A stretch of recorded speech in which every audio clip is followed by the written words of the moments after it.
Hey, and welcome back to J.P.'s World of Wrestling.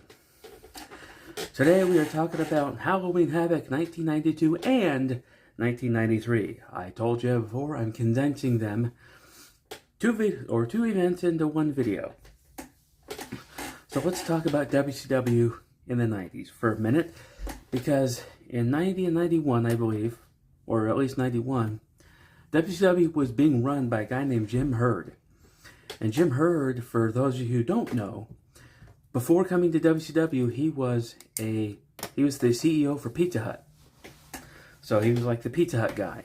And he was buddies with somebody in Turner Broadcasting, which is why they brought him over to run WCW.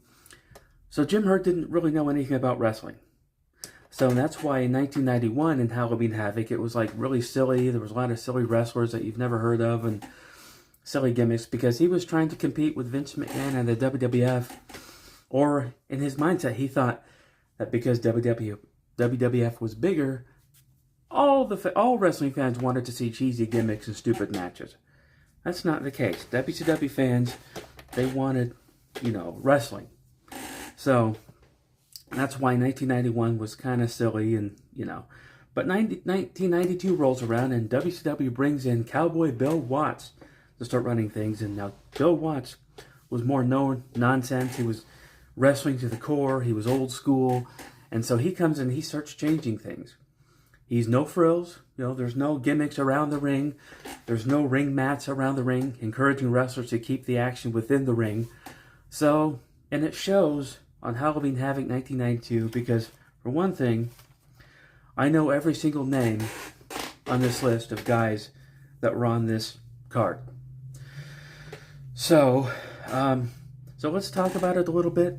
It took place on October 25th in Philadelphia, Pennsylvania at the Civic Center.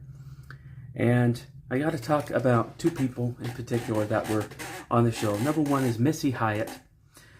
She was kind of a female sort of valet for a lot of the wrestlers back then. And I guess she was considered really hot or whatever because she was blonde and whatever. I don't know. I never really got into her that much. Plus, I thought she was annoying. I don't know. I didn't care anything about her. She ended up managing a few guys here and there, but I don't know. I never really thought she was hot or anything. I just wasn't into it. And then we got to talk about Jesse the Body Ventura, because he was known for being in the WWF as a wrestler. Then he retired, became a commentator. And he became like the prominent, heel commentator, color commentator, whatever. Then he goes to WCW. He starts getting a little bit more serious. He starts doing commentary wearing a suit. And so I think at that point is when he started thinking about running for office. Started to try to think about beginning his political career. So, But he eventually was fired from WCW by Eric Bischoff. Eric Bischoff claims it's because of a whole lot of things. But the thing that really set him off was finding Jesse Ventura in the next door studio sleeping. So I don't know. I don't know if that's true, but according to Eric Bischoff, that's how it happened. Anyway, so to start things off for Halloween Havoc 1990, like I said, no gimmicks. There's no gimmicks around the ring. There's no gravestones or anything. There's just the Halloween Havoc banner up in the rafters, and that's it. It's just the ring and the audience and the wrestlers. That's it. So, starting things off, we have a six-man tag team match. It was Z-Man, Johnny Gunn, who would go on to WWF to be Salvatore Sincere, and Tom Brady. Or Tom Brandy, not Tom Brady. Tom Brady. Brandy. Anyway, so then Shane Douglas was also on that team. So, it's a six-man tag. And their opponents were Arn Anderson, Beautiful Bobby Eaton, and Michael Hayes. Now, I know every single person on both of those teams. So we're starting off things pretty good. It's an okay match, but in the end, the baby faces, Z-Man, Johnny Gunn, and Shane Douglas came out on top, got the 1, 2, 3, and the victory. Hooray for that. So then we get into stuff that's kind of confusing, because it wasn't yet, I guess it wasn't yet fully WCW or something, because at this point, Rick Rude was the NWA World Heavyweight Champion. But I guess they also had the WCW World Heavyweight Champion. I don't know. I don't really understand that. I guess they hadn't yet decided to completely do away with the NWA. It was still kind of NWA, but it was still also WCW, so there were kind of two world champions.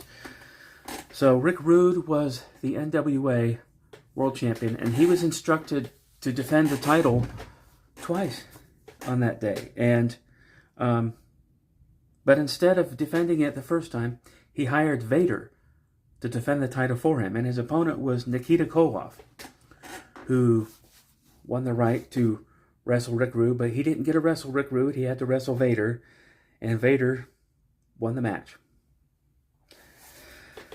But then we had a singles match. Ricky Steamboat versus Brian Pillman. This was a classic wrestling match.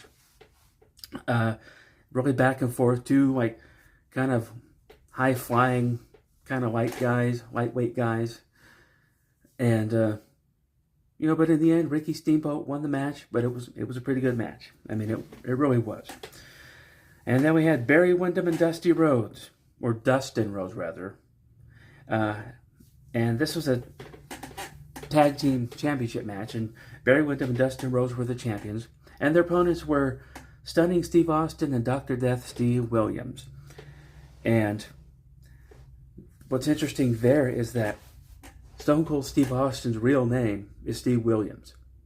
So it's basically Steve Williams and Steve Williams versus Dustin Rhodes and Barry Windham. Of course, Dustin Rhodes, his real name is Dustin Runnels, but, that's kind of splitting hairs. So that match was a big waste of time because it went to a time limit draw. I've often said I find those kind of things a waste of time. I can understand why they do it. Like if they plan to extend the storyline out a little bit longer, and so they don't want either team to have the upper hand just yet, so they kind of did. But I don't know. I just feel like if the fans pay their hard-earned money, and if I pay money for pay-per-view, I want the payoff. But that's just me. So anyway, yeah, time limit draw, no winners there. And then we had the NWA Championship. This is the second title defense for Rick Rude. Actually first, but the first one was supposed to be, but anyway. Rick Rude versus Masahiro Chono, Japanese wrestler. He was actually part of the Japanese chapter of the NWO back in the later 90s. With Hiro Matsuda in his corner. Hiro Matsuda trained Hulk Hogan. And Rick Rude was with Medusa in his corner. And Rick Rude defeated Masahiro Chono. And then we have the WCW title. Again, two champion. I don't understand. But anyway, Ron Simmons versus the Barbarian with Cactus Jack in his corner. Ron Simmons victorious over the Barbarian, who we all know is one half of the Powers of Pain from WWF. So, no surprise there. And then Sting versus Jake Roberts. Now, in this match earlier on in the evening, they did this wheel of match stipulations, the Wheel of Death, where there's all these extreme match stipulations like Texas Bull Rope match, barbed wire match, whatever match. But it ended up being a coal miner's glove match. But in the end, the winner was Sting. And so that was the 1992 Halloween Havoc. Like I said, this is during the Bill Watts era.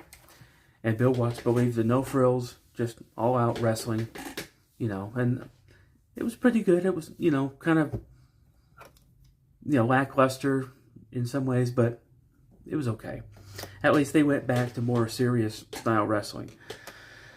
So then, which moves us on to the very next year, 1993. Now, this was a very different story because at this point, Eric Bischoff had taken over direction of WCW. Well, he was the executive producer of WCW, but he was the man in charge. So they went back to having a lot of Halloween-type gimmicks around the ring, gravestones and cobwebs and stuff. A lot of Halloween decor. So we start things off with a 6-man... Oh, by the way, this was October 24th, New Orleans Lakefront Arena in Louisiana. So, 6-man tag, Ice Train, Charlie Norris, and the Shockmaster, a.k.a. Typhoon or Tugboat. And they were versus Harlem Heat and the Equalizer. Winners there were Ice Train, Charlie Norris, and Shockmaster. Anyway, and then we have two guys that I actually know. Paul Orndorff with The Assassin versus Ricky Steamboat. That match ended in Paul Orndorff getting the victory by countout. Yes, sirree, Bob. And then we have TV title match.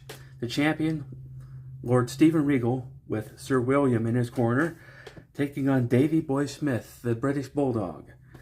That match went to a time limit draw. I don't know. But, again, kind of a waste of time. That's the thing I didn't like about WCW back then, is the TV title, it was always a 10-minute time limit. So, if these guys are, tough as they claim, of course it's going to take more than 10 minutes for the match to take place. But I guess that's kind of motivation, to really go at it and really try to win this thing. But anyway, and then we had a U.S. title match. The champion, Dustin Rhodes, versus Steve Austin. Stunning Steve Austin. So, Dustin Rhodes won that one by countout or by pinfall. So, anyway. And then we had a WCW tag team title match. Missy Hyatt, once again, she's there managing the Nasty Boys. But their opponents were Marcus Alexander Bagwell, or Buff Bagwell, against Too Cold Scorpio, or Flash Funk. Nasty Boys defended their title successfully.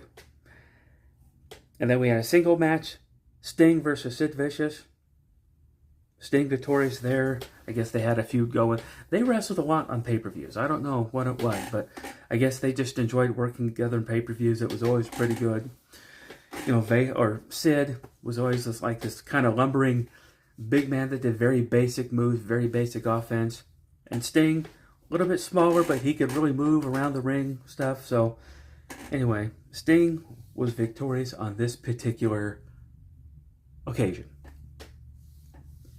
So then we had the WCW International World Title.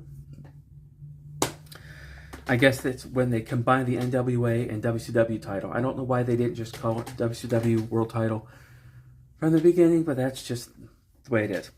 Ravishing Rick Rude, or just Rick Rude, against Ric Flair. Rick Rude was the champion, and he won by disqualification. So then our main event. We come to our main event. Aha! Yes, the main event. It was Vader, Big Van Vader with Harley Race in his corner versus Cactus Jack in a Texas death match. And so you imagine there's all kinds of crazy weapons and gimmicks in that match. Mick Foley, Cactus Jack, was known for being this type of wrestler. And Vader could wrestle any type of match, including this one. But in the end, Vader was victorious. You have to know that Harley Race got involved a lot. And that's what he always did. But anyway, that was the 1993 Halloween Havoc. Again, the first Halloween Havoc where Eric Bischoff was kind of the top guy in charge. And, he would go on to bring WCW tremendous success. So anyway, that's Halloween Havoc 92 and 93. That's going to do it for this video. If you're new and you like what you see, please feel free to like and subscribe. And I will see you next time.